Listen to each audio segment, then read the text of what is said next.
Woo! Lower the music a little bit. What's going on, Fallen? What's going on, everybody? We're gonna do a little bit of a short stream today. We got some changes for the Reaver. I was sitting there after really struggling with trying to make this sort of like an anti, not paladin sort of class with its own mechanics, and realize I'm trying to make my own magus. So I'm not really trying to make an anti-paladin, right? I realized, and one of the initial goals, and one of the things I feel is missing, and I know other people have already filled this niche. Benjamin Huffman, most notably, has done this with his magus class. It's really, really solid. But I wanted to fill the magus, the intelligence half-caster role. The artificer doesn't necessarily fill that role, even though it kind of is the half-caster, right? I think my problem with the magus flavor or the magus narrative, especially more familiar with it because of playing Pathfinder 2nd Edition, is that the magus's narrative it doesn't have one. It's supposed to be this cross between, right, a martial and arcane caster, but for me, I don't latch onto it because there really isn't anything in some sort of established fantasy that I feel like you can really latch onto. It is a really solid mechanical niche that people are really, really want, and that's why there's a ton of those out there. But I've never found anything that you can gravitate and gravitate to kind of build your character around, that really fulfill the niche and also pair a nice narrative with. Obviously, Blackguards, Death Knights, and that nature have always tended to be anti-paladins. But the Dark Knight trope is another trope that's not really fulfilled in character fantasies. And then the Dark Knight trope isn't really about being a villain, even though they tend to be anti-heroes a lot of the time. But there's still those part of that Dark Knight trope, that angle where you're using forbidden power, that dark magic, to actually do good. So this is where the Reaver fills in, where it is going to be my magus class that uses the Dark Knight hero trope, that is using forbidden magic, forbidden power to try to do good things at the cost of themselves. There's a lot of self-sacrificing themes, but we're going to stick with a fantasy bent to it. So, with that said, we're looking at the class and it is changed. So we're going to go with a half-caster. I think the Dark Arts experiment of having an alternative casting system was interesting, but we also were playing with themes of playing with the exhaustion mechanic and also using hit die, and I felt those three things were a little bit too much to put on top of each other. Putting a half-caster system where you're very familiar with the how spellcasting works makes a lot more sense to me, while we can integrate a newer system and play with hit die, and using hit die as a resource to spend for abilities. Yeah, it became too much tracking, as well as maybe we're still gonna see if we can mess with the exhaustion mechanic as well as a hindrance to your hit die and hit die usage, so you're constantly just not spamming it, because obviously you're at level 20, you have a lot of hit die, and if you have features that allow you to spend hit die to use them, you're probably just, and if they're really strong, they're just gonna be spamming it. So having that hard cap limit of you can do this pretty much 5 times or die, that's, I think, a good way to kind of cap it. We're also gonna have ways, I'm thinking of ideas and ways to be able to remove levels of exhaustion and of that sort of nature. So Yeah, and part of the problem too is when we had the Dreadblow feature, the original Dreadblow feature, that since it required concentration, it weaponized and used fear a lot, we couldn't really build on top of that. This is a Google Doc. We're just using Google Docs. So yeah, we're trying to weaponize fear, and it was conflicting with being able to like do things. Like we couldn't have other really strong debilitation, debuff kind of features for the subclasses. So I'm gonna go over some of the like pretty much the general direction they changed what we're gonna go with, and then also preview some ideas I'm toying with right now.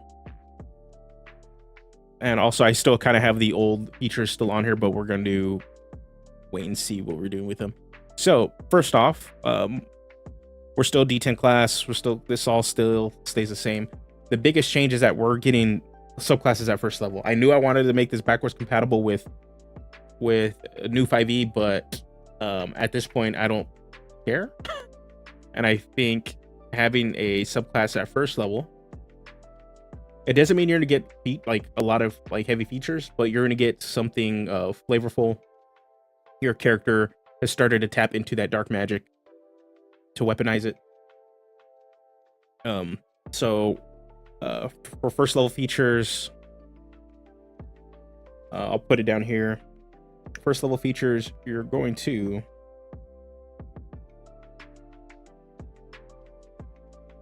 what you're gonna have is proficiencies.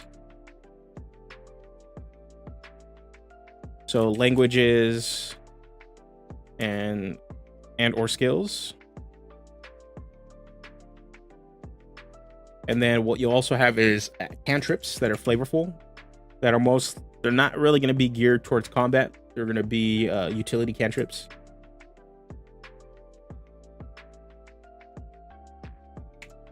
Because your main mode is still going to be melee attack. You're just going to be able to cast magic. Utility cantrips, and then a small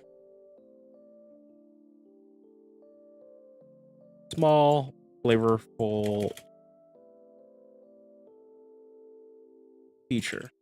Nothing too big, maybe something that uses your skill in a certain way, or mainly something along that nature. Just something really small that ties to where you're sourcing your powers from. So for example, like the Infernal Flame, you're going to be a Hell Knight. Eventually evolve, like your character evolves into a Hell Knight.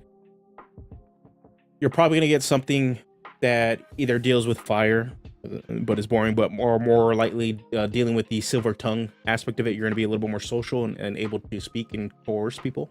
I'm going more that route with it. So that's probably going to be along those lines of what you expect to see out of a first level features for this class. All right, and then alongside this we have Seek Power. So this is kind of the Reaver's divine sense. So while I think other classes have done some sort of like sensing thing, this is kind of picking up also like what blackguards and stuff do. They can sense good creatures or otherworldly creatures. And then you have paladins able to sense celestials and fiends and aberrations, etc. Like otherworldly, mostly evil aligned creatures. This allows you to look for cursed items or arcane relics of some sort of nature. So your character, since the Reaver is meant to look for forbidden power, trying to always take and steal, and there is constant craving for more, you're going to be able to locate spell books, spell scrolls, or other magic items within 60 feet of you. And then if the item is cursed, you'll know it's cursed, but you're not going to know the nature of the curse. So that is what Seek Power is. This is going to play into another feature later.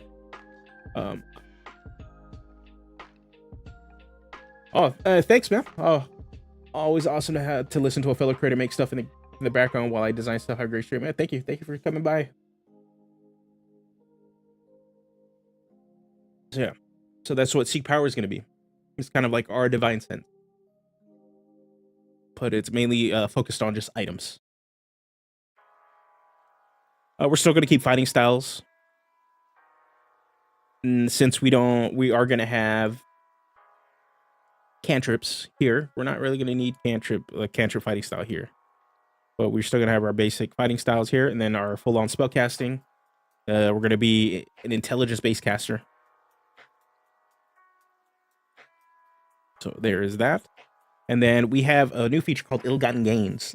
It is taking the name from the other one. This is our feature where we're going to be weaponizing our life essence to help us in combat become more magical.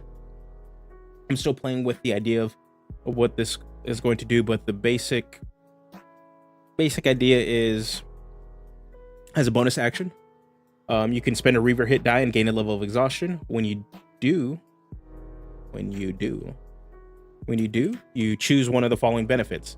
So you can make your weapon become magical, or you could have resistance to bludgeoning, piercing, and slashing damage, or you can have advantage on concentration checks. One of these benefits all last for a minute. And then while you have one of these benefits active, you do not suffer from the effects of exhaustion other than death. So at least in combat, exhaustion mechanics are not going to hinder you. And then as a bonus action, you can expend a hit die to change the benefit, or just to extend the benefit up to a duration of 10 minutes. And then when you do that, you also gain a level of exhaustion, bringing that up to 2 at least. And you can keep switching it every so often, at least maximum of 5 times. At level 2, you can only do this twice. So it'll be capped at 5. That is the general idea I'm playing with. Still not sure we're going to settle on these, because they're pretty straightforward, kind of common. But that is what I have so far. Third class level feature. I kind of want to bring back a version of Dreadblow, gonna be honest. But third level, I'm probably I might not have any feature, because I might go a little bit heavier on subclass features here. So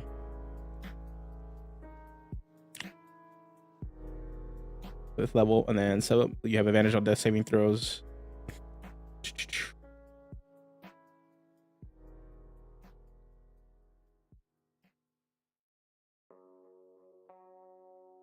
Actually, I think we're gonna have something small here. Paladin has a feature where they are just immune to disease at their level, I believe, right? So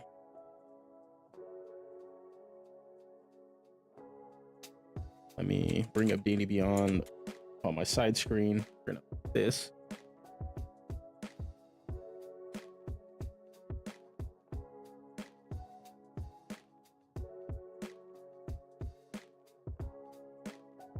What is it? Weird D&D. Yes, if you're not signed in, it goes to a landing page where it pretty much forces you down to sign up. So get Paladin. All right, class features.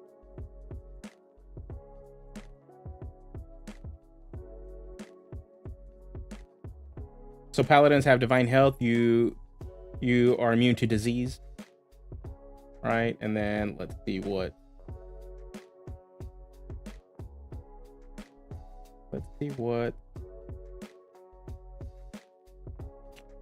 Ranger has, and then because I think I know what I want for this. We're gonna look at Artificer also really quick. Yeah. What's there? They get a feature at third level, because they might not everybody does. Yeah, okay. Ranger gets primeval awareness.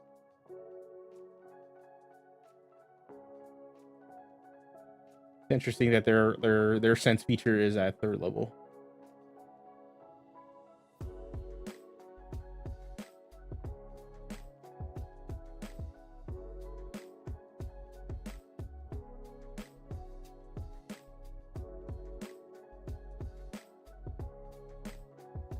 Interesting. Yeah, okay. Interesting thing about Paladins set there, but I'm thinking, well, we have a Malefic Metal, you have advantage. Death saving throws.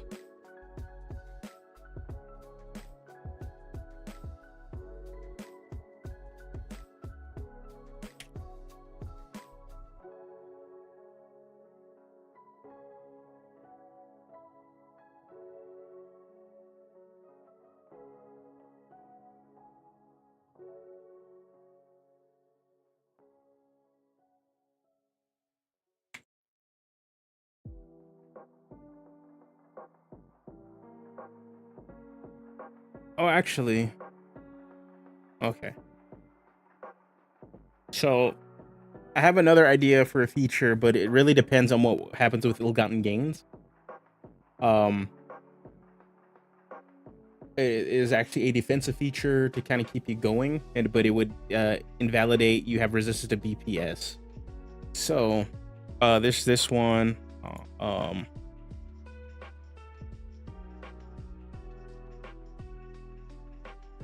let's say no fear. Give me a sec.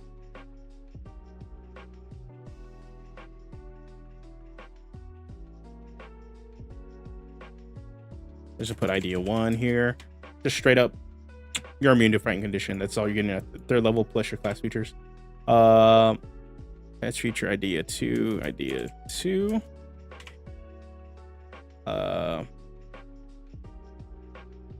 During a short rest. This is not going to be written at 4-5e right now. It's just going to be idea, and then I'll clean it up later. But during a short rest,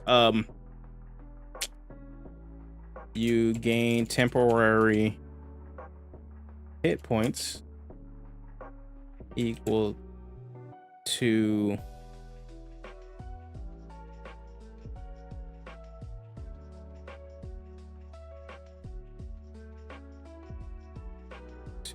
a number times the amount of missing hit die.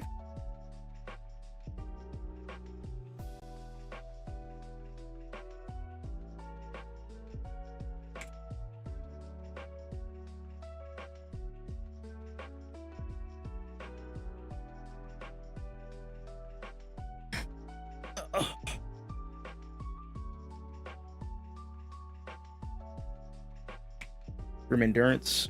During a short rest, you gain temporary hit points equal to a number times the amount of hit dice spent.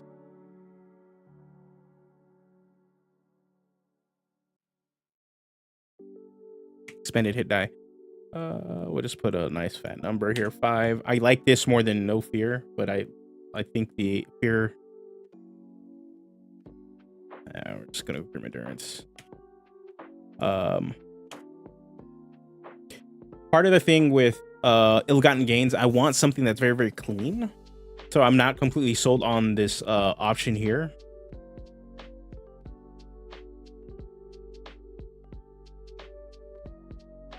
Where you get to pick multiple options, but it makes a lot of sense why you want to continually spend. The last version of ill-gotten gains, when it used the quote-unquote dark art system, where it was you're pretty much generating spell mana based off attacking and being aggressive, was that you can shortcut your way and just cast, right? So that is something we don't have here, and we can't really just use it to cast and shortcut with a regular spell point system. I think we're gonna look at this. I think another way to maybe look at how we can do this is when we look at meta magic from a sorcerer, because that might be a way to kind of consider. And how wizard handles also regaining spell slot.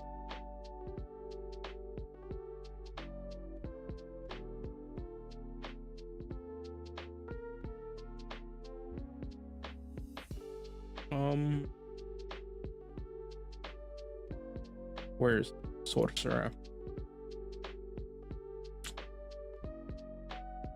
Let's see, sorcerer. What I want to look at, I haven't pulled it up on the screen yet.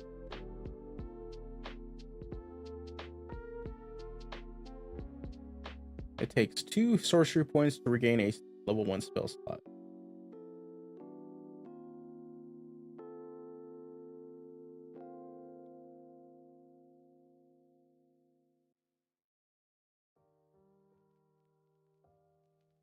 Okay, and then how many sorcery points you get?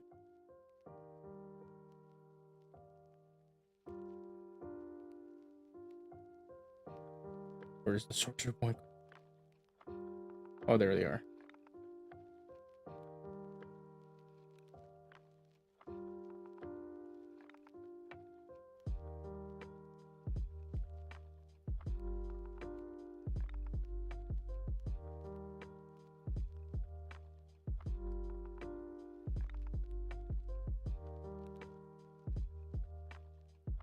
That wouldn't be a bad idea also. I'm not gonna lie. Not gonna lie. We're gonna go version 1. No, but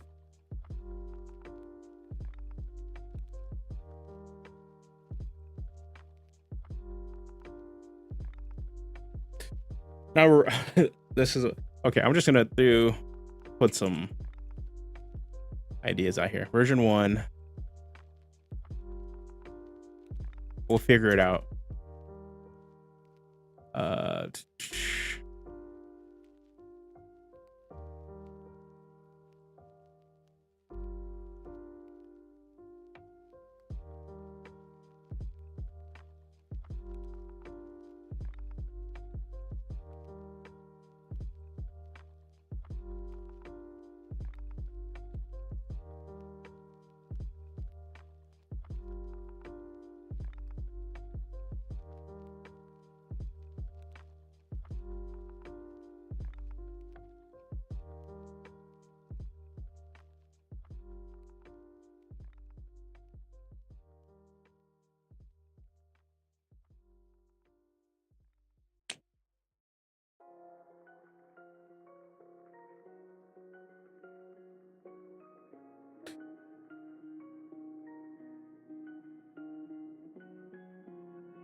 A tag and something quick.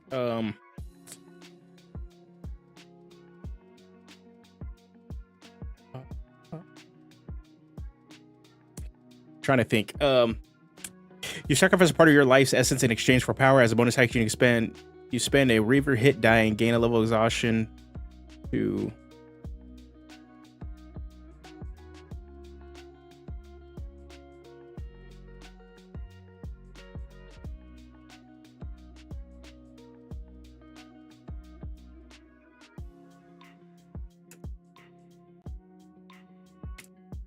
spell slots.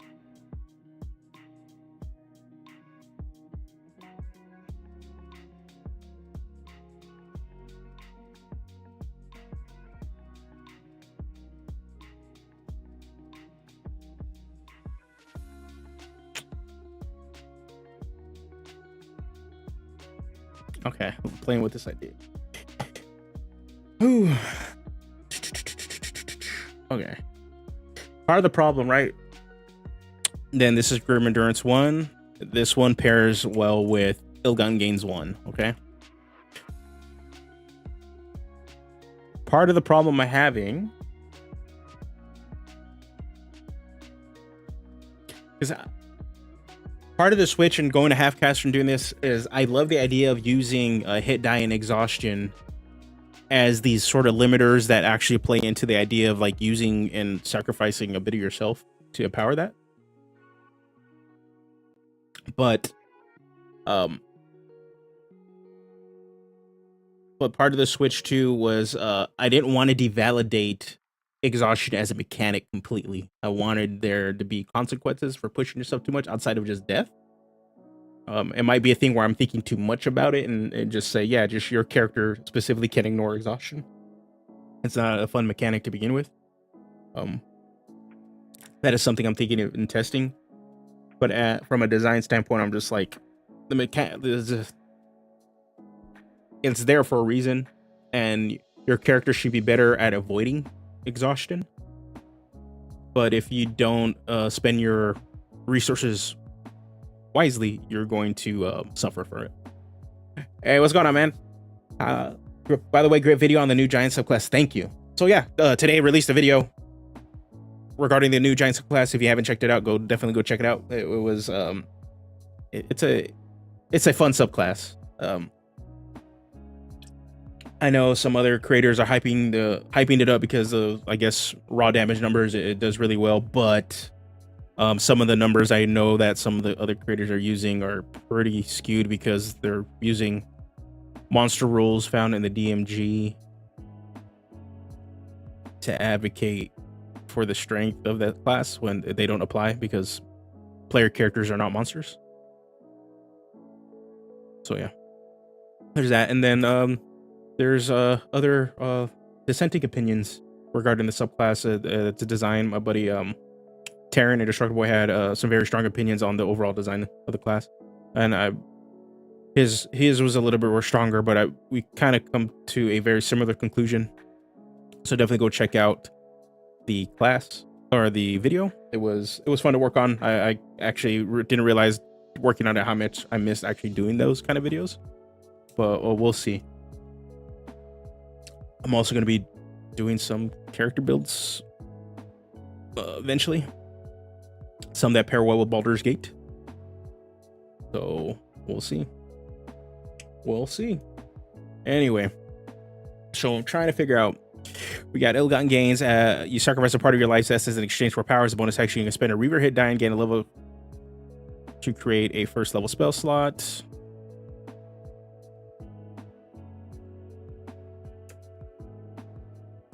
Hey, speak of the devil. Let me hop. I forgot I had my other chat thing. I'm gonna jump in my stream room. What's going on, man? I was just talking about your 2 videos on the giant subclass, the giant barbarian. Oh yeah, pretty much. Your opinion was a lot stronger than mine, but it actually made sense because yours is heavily, like, obviously a heavily designer perspective. But we both pretty much came to the same conclusion. So it's a mid. It's mid. it trades up trying to put too many like interesting ideas and not actually just focusing on a playstyle. Like, that's what's frustrating because there was some really cool stuff like Mighty Impel. If they, obviously the wording's weird and they tried to make it too utility based to allow you to, they made it too utility based to try to allow you to also like reposition your allies, which is interesting. You get it way too late. And most of the time you just want to chuck enemies anyway. So, which you still can, but just not throwing them up against the wall, or when you throw them, like, fall damage is not going to matter. You have to legitimately throw them up in the air so they can take the fall damage.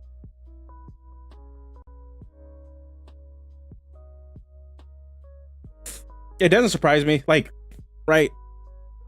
I think part of it is that certain people in our space got their videos out a lot sooner and they really hyped the shit up out of this class, right?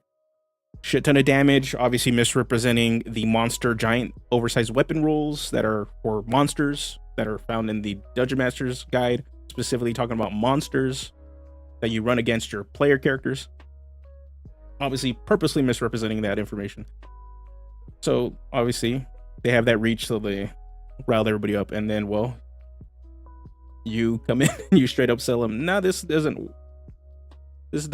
work and isn't designed well.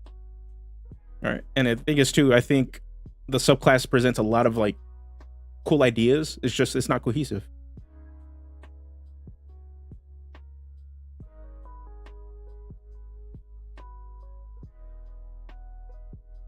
Yeah, they only shine it. Yeah, that is another two. That is the last one. So yeah, the subclass isn't cohesive. Elemental Cleaver, like I said in my video, should be its own thing. It's a cool ass effect. You get to charge up your weapon, chuck it at people, comes back to you, and you're just whacking people with elemental damage. That is evocative, that is cool, but it should not be a middle ground feature for a giant subclass that is meant to just make you turn into a Hulk that has you grab people, reach around, and like throw them. Yeah. It should be a hidden one that you can see in my Discord. You can pop in. Ooh, this one right here. Yes, sir. What's going on, man? Not a whole lot, man. How about you?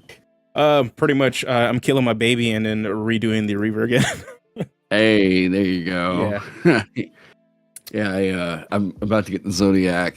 Nice. I'm gonna send some stuff over to the DMs Guild just to let them know that, like, you know, hey, this one's probably coming up. I got Maxwell's art in. I got writing from Val in. So, dude, Maxwell's art is fucking nuts.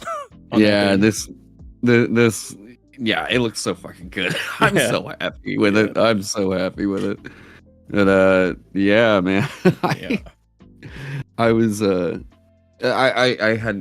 just kind of popped in about like 2 minutes ago, so I hadn't really heard a whole lot. Oh yeah, it was pretty much like, just kind of going over it. I like you and I went with the like had the same conclusion with the class, right? Yeah, it's meh. It's okay. Like it's mid. Shit doesn't function how it should be, and they're just putting a lot of cool ideas in places and that they shouldn't be. I got so tired of this whole. I'm not even really tired specifically of like people need to stop saying this or anything like that. I was just like, okay, I'm tired of it starting fights. Yeah, I'm tired of people like getting the this opinion from some content creators and feeling like they need to go in and like shit on people who disagree with the interpretation or whatever. And this is where this is the whole reason why I even engaged with it, because I was just like, this is ridiculous. I'm not gonna have this shit, you know. So I this morning went through and it wasn't conclusive or anything like that, but I was like, all right, there's a way we can probably refute this real easily. Yeah, I'll send you a picture. Okay. It's let me see here. Is the stream room? Oh, I guess there's not a chat there. There is a chat. It's just hidden. So I didn't realize this. There's a little open chat button right there. Oh. All these stream rooms have this. I don't know why Discord hides it, but. Where? Okay, you go to stream room and then right next to the actual name. Yeah. Okay, yeah, here you go. So this is the one that I kept pointing to, and I was like, you tell me. The entire argument kind of revolves around like this specific action right here. I was like, if you're gonna make the argument that it's that it's solely these weapons that are listed that get these stats, and you have to explain why this great club right here deals 2d8 thunder damage. Yeah. And it's like, well, no, the creature properties, like the creature statistics have an influence on the weapon itself. And as soon as I showed that, there were like one or two people that were like, I guess it was really only one person who was really screeching about it. Yeah. But, you know, like I'm like, there is a refusal to accept that there is a difference. Oh, hey, what up, Phoenix? There's a refusal to accept that there is a difference between player characters and monsters, all because it's favoring this ridiculous interpretation as to how the rules are intended to function. Yeah, and the very fact that they avoid context, because that's literally what it is. They're purposely avoiding context to just sell this really shitty idea. Yep. It's like it's legitimately in the Dungeon Master's Guide in the section talking about monsters. When we know when they refer to monsters, it's not player characters. If it was refer to player characters, it would be in the weapon section of the player's handbook. Yeah. Yeah. I'm just like, it's I've just seen the discourse going on, and I was like, this has got to be one of the dumbest things I've ever seen. Well, shit's dry right now, man. Drama hogs really need something. That's very true, you know. Yeah, Gen Con, I mean, the thing was, like, man, there was a lot of cool stuff at Gen Con that I think the TTRPG scene is like, wow, I really don't know really what to cover. And I'm like, there's so many other games. There really are. Like, I mean, you know, if you kind of don't think that, sure, I mean, I know it. D&D is definitely a view and engagement farm. Yeah. But like, man, there's so many other really cool TTRPGs out there right now. there were more people in line to play like Dragonbane or that Avatar TTRPG than there were for anybody trying to get in on any D&D stuff. Ooh, Daggerheart too. Daggerheart was like sold out like crazy. Yeah, Daggerheart looked interesting with all the card aspects of it too. There's a little peeking here and there about it. Yeah. Have you looked at Dragonbane yet? No, I want to because I just saw that Free League said it's out. So I was like, oh, okay. Yeah. You have to go peek at that one too. It's very how do I want to put it? It's I like the fact that it feels like it's embracing the fact that it's a game a lot more than I think what we're used to seeing in modern TTRPGs. I was talking with Ked the other night, and I want to go with this like kind of like definition here, where it's like, okay, so there's tactical RPGs, and then there's like dramatic RPGs. Yeah. So like we clearly know there's a divide there, right? Like tactical RPGs are most likely having combat. Most likely these are ones that are going to require a grid of some kind. And then like dramatic RPGs are going to be the ones that it's like it's a storytelling engine first and foremost. And it's meant to fuel like, maybe you could say like interpersonal relationships with characters or something like that, or with the players or whatever. And Daggerheart looks pretty much more like it's leaning in on the latter rather than the tactical RPG side of it. Makes sense. You know, not saying it's bad for anybody or anything. It's just not my personal thing. I like tactical combat. It's fun, you know. Yeah. Like it's. It honestly makes sense though for Critical Role because nobody's really watching CR for their combat. Like they're really not. They're really there watching it because of the character interactions. Like, yeah, what it is, and that's perfectly fine. I think my play group is like kind of stuck in the middle. We like enough tactical combat, but we also like dicking around with our characters too and just goofing off and RPing. Yeah. I think that's part of like the problem we're kind of having with Pathfinder right now, outside of just like the steep learning curve of like really understanding how all the characters, all the classes have to interact and function a very certain way. That you have, at least compared to 5e, you have a lot of leeway in 5e. Like 5e does give you more grace. It's also, I mean, like I said before, no shade on anybody that prefers Pathfinder, but as I've kind of brought it up with groups about a potential like swap over or whatever, the moment we get into character creation, I get a lot of people whose eyes just glaze over. And it's not even really that it's that much more complicated than it is in 5e. It's just that I think the Pathfinder character sheet looks terrible. Like you. I can't stand the Pathfinder character sheet. They do plan on changing it, but like I say, my group probably would not be playing Pathfinder if we didn't do the beginners box. Yeah, because without that, like, their character sheet there and like that go pretty much is like paint by numbers, shows you how to actually do everything. I was like, okay, now everything makes sense. Like, without that, I was like, I'm probably not touching this game.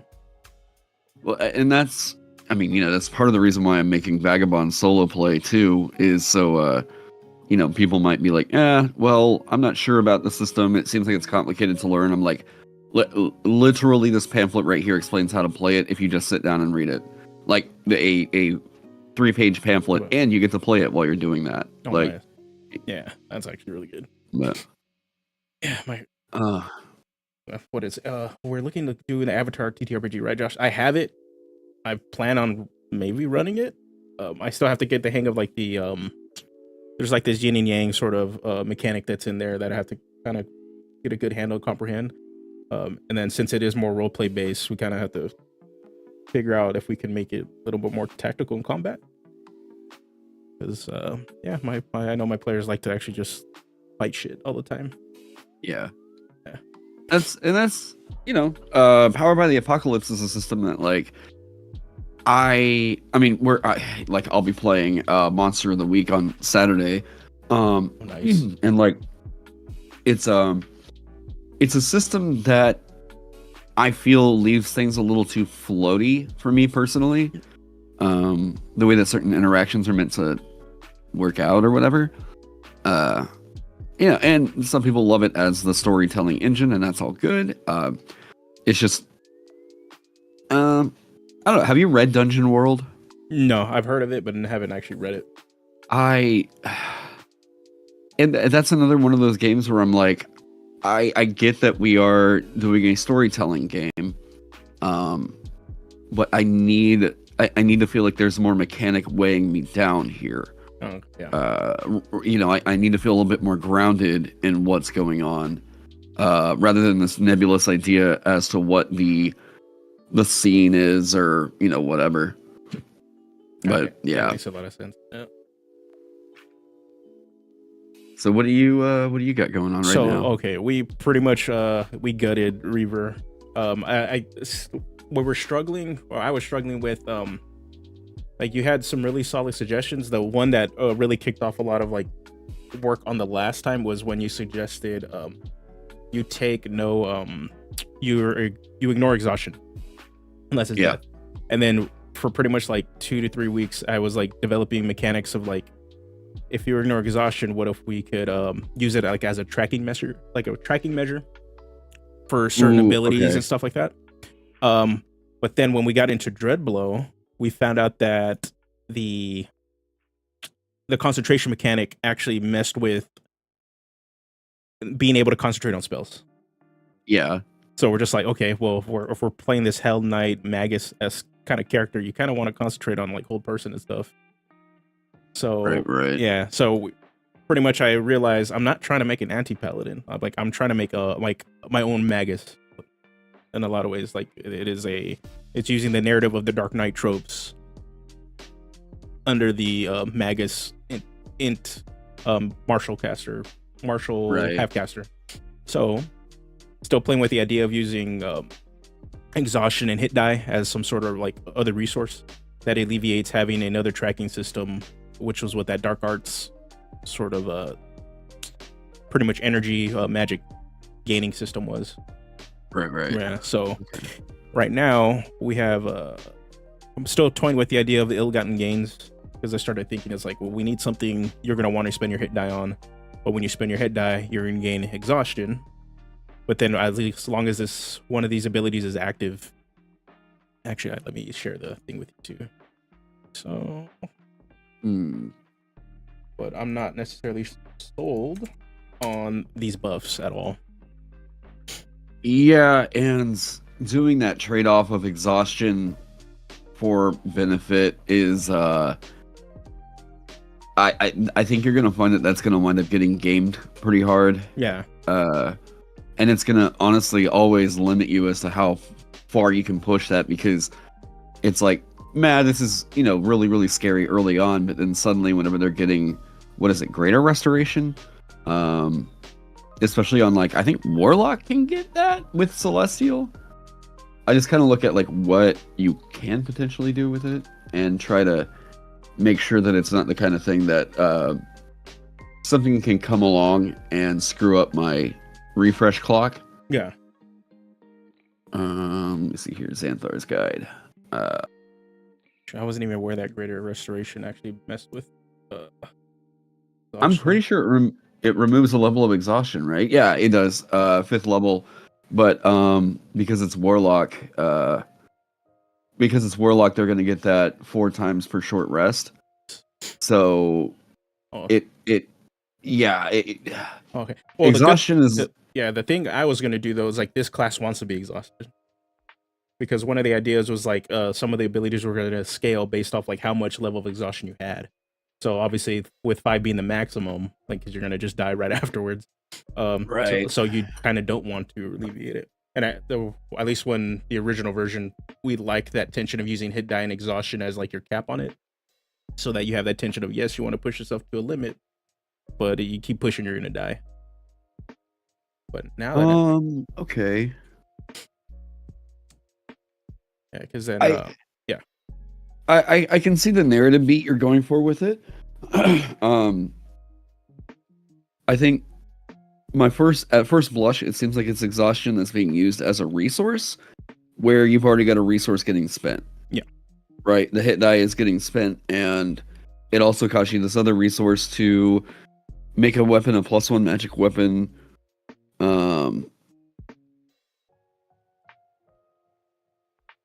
Yeah, like this is not terrible. Uh-huh.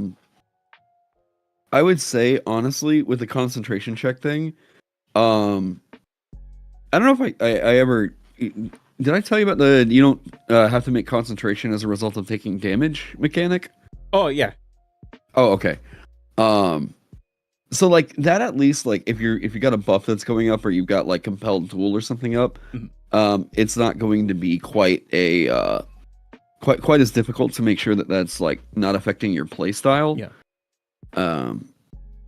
But yeah, I also just totally expect we're gonna see a huge change made with reducing exhaustion in the next UA or something. Yeah. Like either they're gonna go back to those rules that they originally came up with in that first like 1 D&D UA, or we're gonna see it like greatly reduced down, or they're just gonna, I don't know, maybe they might, I don't think they'll scrap the mechanic as a whole, but like it's I think it's more so on the chopping block than a lot of other mechanics in 5e. That is true. And I don't know why I don't know why people were reverted back to the old exhaustion as a suggestion. I was like, the new exhaustion was pretty sick. It was there was like 1 or 2 narrative hangups, but like I couldn't see a problem. Yeah, I was like, I'm okay with some of the narrative not making sense if it's just as like really good gameplay. Like, yeah, just made it actually like you didn't mind going exhausted. It is the make believe goblin game, so we're it's okay for some things to be a little bit ridiculous. Yeah. But yeah, I would worry about the interplay going on a little bit too hard here with I mean, because you are basically limited to, oh wait, I forget, is it, how many levels of exhaustion is it 5e before you die? 6? Yeah, pretty much you can have 5 and then on the 6th one you die. Right. Yeah, it's tricky. Yeah. Because then you stay in this form for 1 minute, and then you've got the exhaustion screwing up everything else that you got going on. Yeah. So yeah, that's the one thing I'm was trying to figure out, because I wanted it something's like, yeah, you need to spend your hit die to do something good, but you're also, if exhaustion is going to be tacked onto this, partly as like a limiter, but also really because you're only going to be able to do this 5 times max, so at 5th level after that too, but also give you enough options there that they're enticing that you may need to switch it up depending on what's going on in combat. About okay, have you thought about making the exhaustion cumulative, like while you're in the form? Oh yeah, it will be. Oh, okay. Cool, yeah, because what the idea is, okay, as a bonus action, you spend a Reaver hit die and gain a level of exhaustion. When you do choose one of the following benefits, you choose one of them, it lasts for a minute, but then as a bonus action, you can expend another hit die to change the benefit provided by this feature, and so you can switch between them, or if you want to extend the benefit you have by like up to 10 minutes, you can spend another hit die and gain a level of exhaustion. So it's swapping between them, not necessarily a you can keep stacking these buffs. Yeah, it's a swap. It's not stacking. I would stack it. Just stack them? Oh. I would stack it, man. Yeah. If they want to go, if they're like, yeah, we need to like really, we have like this one boss monster coming up, and I want that fantasy of like, you know, going Super Saiyan 3 or whatever. I would, you know, or like the Final Fantasy style limit break. I think that could be like, I can do this, but whenever I do, guys, I got to go to sleep for like a week, you know? Yeah. And what you can do is, I would say later on in the class somewhere, maybe like 5th level, say like, whenever you whenever you leave the state of your ill-gotten gains feature, you remove any exhaustion you gain through that feature. And once you do, you can't do so again until you finish a long rest. Okay. Ooh, interesting. Okay. Because I know on the old version I had a buff later on. I think it was going to be way too late where during short rest you can start taking down levels of exhaustion. Yeah. I have another idea. I haven't even wrote it down though, but to bring back Dreadblow in a way that as a way to remove exhaustion off you, that it would be like a stunning strike like feature where when you hit somebody, and there's still, I don't know the limit on it, but then they'd have to make a save, and then they get a level of exhaustion. You remove one from yourself. Ooh. I mean, that's scary. Yeah, that's scary. But I was like, obviously there's a limit because you can't do it if you don't have exhaustion at all. Yeah. You could also do what's kind of fun.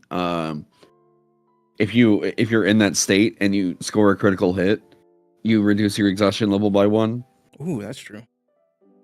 So like there's a sudden like drive to aggression. It's kind of the Bloodborne design mentality where like, in Bloodborne, whenever you take damage and then like it gives you a short time period to like recover that damage by attacking.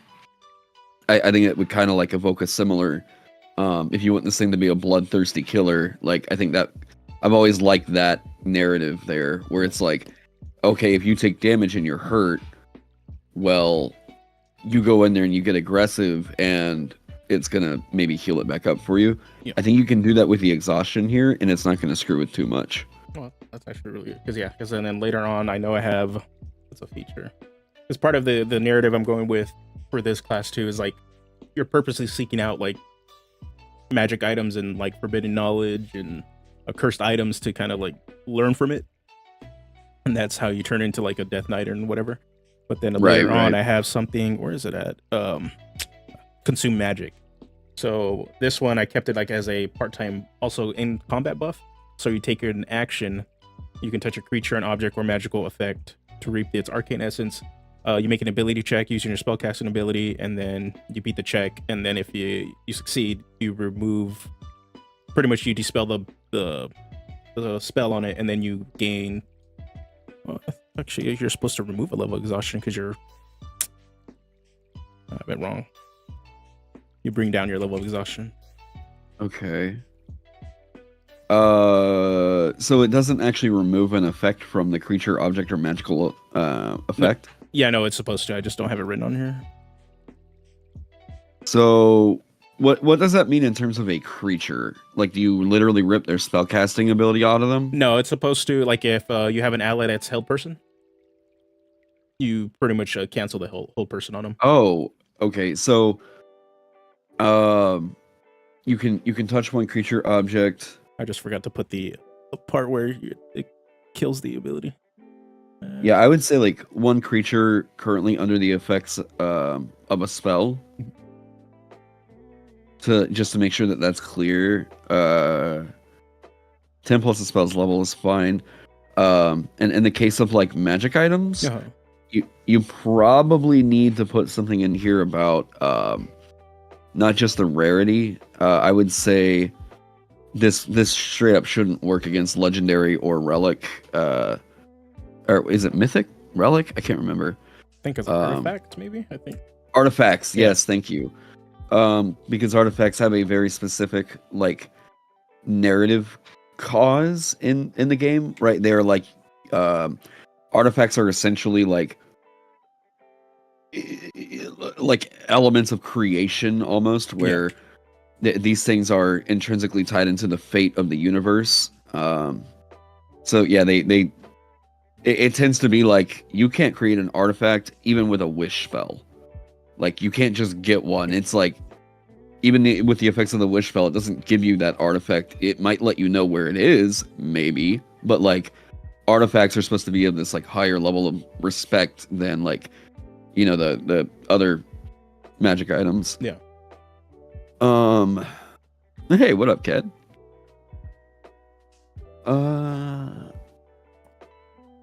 You could even say like whenever you cast like dispel magic, or if you're giving them those effects, like dispel magic or counterspell, Yeah. that it works for consume magic, you know. But I mean that's just off cuff what I'm kind of thinking. Maybe temporarily disable the artifact. It's a big deal, right? So maybe it'd be reusable. There, you essentially have a holy grail in your hands that like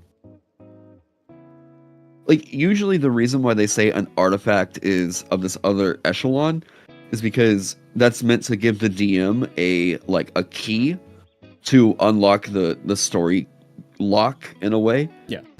Where it's like, well, this is the only thing that can kill the great goober smacker or something like that, right? Like, this relic is distinguished apart from the others to make sure that this thing can't really be screwed with by normal rules in the game. Yeah, so relics kind of get their own unique fancy schmancy thing. Any creature with a melee attack using strength, the creature's disadvantage on the next saving throw it makes against the spell you cast into your next turn.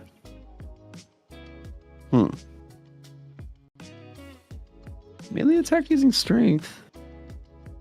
I like that.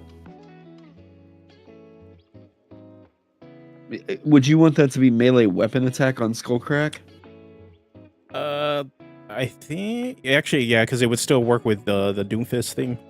Yeah, it would work with some spells. Yeah. But yeah, I don't know. Is there anything you Oh, your unarmed strikes. Oh, that's the reason why you're doing that. Okay, gotcha. But I think the way Doomfist is written, because it's based off your God Hand fighting style, it would still technically work if we just wrote it as a melee weapon attack. Yes, features or spells that affect melee weapons. Yeah. Yep, that one tag right in there fixes a lot of that. Yeah, so we don't have to worry about certain spells getting around that. Yeah. Okay. Has there been any oddities come up as you've been? No, that was pretty much that. Like it was if you were here last Sunday, where I had I was like getting stuck. It was like because we started working on I started working on subclasses, and then I realized I couldn't add any more effects that triggered off a Dreadblow, because it's like Frighten was just too good that it's like, well, I can't add any other effects that make flavorful sense to the subclass if Dreadblow was going to be like the pretty much the core mechanic you build off of. Right. And then I started thinking about it. I was like, am I not trying to make an anti-paladin? I'm not. I was like, I'm making a magus. I realized I'm actually what I need to be doing is making a magus. So I was like, so today at work I was just redoing all of this. Yeah. You were brewing instead of working. That's why that is why I do all my work before 12, so that at the end of the day I can cruise it. Yeah, my lesson planning periods whenever I was a teacher were just basically like, well, I got nothing to do. I got coffee. I am going to pull up a Google Doc and start working. Yeah, Yeah, exactly. Most of the time it's just writing a script, but since I kind of slowed down a lot, I was just like, it's been brewing here and there. So yeah, I pretty much with this class decided, because I was trying to make it compatible for new 5e, but then I realized if I'm gonna make this an actual class, like, and work it in a certain way, I was like, oh, this has to have a first level subclass. I was like, it cannot. So just don't expect new 5e to be the thing that I'm not really designing anything for new 5e. I'm not, like, whatever it is that we want to call it. I'm not really anticipating. I mean, new 5e isn't compatible with new 5e. So I'm like, I mean, like, I'm finishing up the Zodiac right now, and I'm like, after this, dude, if people are asking about, like, well, are you going to update this for the new edition or whatever? I'm like, you ask Wizards of the Coast, they said it was going to be backwards compatible, man. Yeah. Like, I'm kind of done with 5e work after the Zodiac. Yeah, and if the class still plays the same and still follows the same kind of structure, even if it doesn't get their third subclass, or all the subclasses coming at their level. Then like not a big deal.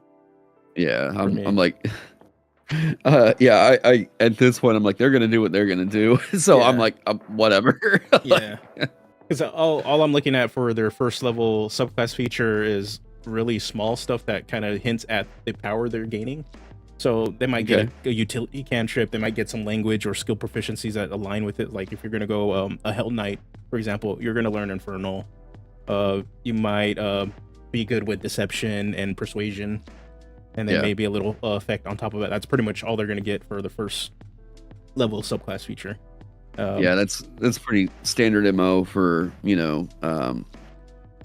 that early level stuff, because like there's just no mechanic that's been given to you yet to like really build off of like crazy. Yeah, and then after that it's Seek Power. So this is kind of like their Divine Sense, but since they're trying to look for forbidden magic, forbidden relics, that they're, instead of trying to look for higher beings, powerful beings, they're gonna be able to search for spell books and spell scrolls and magic items and cursed items. So you are kind of going after like a mage hunter thing here. Yeah, a little bit mage hunter, but not so much hunting like people. Well, actually, that will be a subclass, but it's more so like I want to learn the secrets I'm not supposed to touch. Right. Because I'm being selfish. Okay. Actually, you can attune your senses to search for arcane or cursed relics. Of any spellbook, spell scroll, or magic item within 60 feet of you that is not behind total cover. You know if the item is cursed, but not the nature of its curse, and you can use this feature a number of times equal to 1 plus your intelligence modifier. When you finish a long rest, you regain all expended uses. Okay. So they are most likely rolling out with 2, maybe 3 uses of this at first level. Yeah.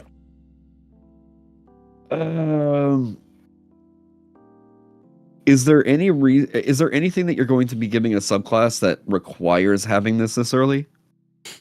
To be honest, I'm not sure yet, because after kind of upending and redoing this, I'm not sure so far what subclasses will get after the first level. I just try really hard with that first level, especially with 5e. Mm-hmm. And it's not that this is true for every single 5e class, because Druid exists, but like with that first level thing, I try to make sure that people know exactly what you're doing in combat. That first level. Yeah. Like it's like boom, you do have the medium armor and all that stuff there. What's the other first level feature? They get their subclass, right? Yeah. So because you're giving them the subclass, I still think there's something in here I would have probably liked to have seen reinforcing what the combat identity is a little bit. Because even like, if you look at Paladin, they're getting lay on hands. Yeah. You look at what's another one? I mean, Monk's a bad example. But I mean, not really, I guess. Unarmored defense and martial arts is supposed to be, Barbarian gets rage. Yeah. Originally, I was trying to see if I can figure out a way to make ill-gotten gains a first level feature, but the very fact that I needed, what was the reason why? Unless I can still have the clause where you can spend more hit die later in it. It's either extend your main effect or continue to stack it, because that, like, for me, it does, like, doing that doesn't make sense at first level, because obviously you need to have at least another resource to do it. Right. It's tricky with it coming online as a first level class, and then as I am looking at Paladin, I'm like, oh yeah, Divine Sense. So lay on hands and Divine Sense. Lay on hands is pushing you into the front because that's where you need to be in order to touch, your buddies with that.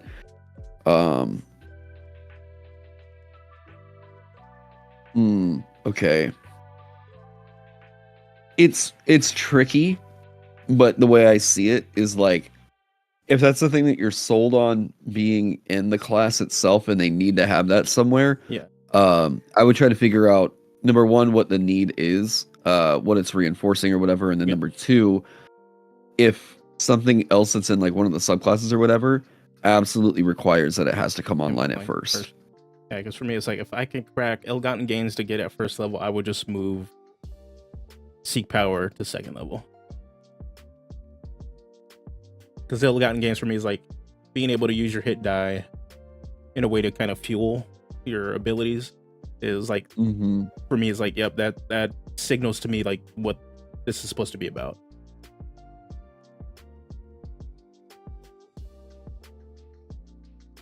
Yeah, that was so weird. I was like, I was looking through the other classes. I keep forgetting Druid doesn't get wild shape until second level. It's so weird to me. Yeah, when it should definitely be a first level thing. It might just be a complexity thing because they're already getting spellcasting at that first level. But dude, what else did they get at? I don't remember what else they get at first level. I don't play Druid enough. Right.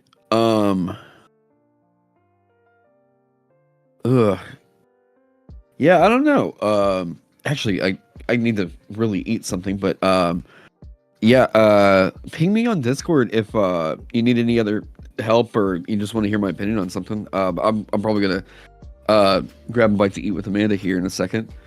But yeah, man. Feel free to hit me up if you wanted to bounce anything else off me. Well, man, for sure. All right, buddy. I'll talk to you later. All right, later, brother. Alrighty, guys. Okay. So this is where we're at with the Reaver. I'm gonna call it a little early today too. Got some people waiting. I'm gonna jump into some Baldur's Gate. So yeah, I'm gonna go try not to massacre a whole druid circle again. So yeah.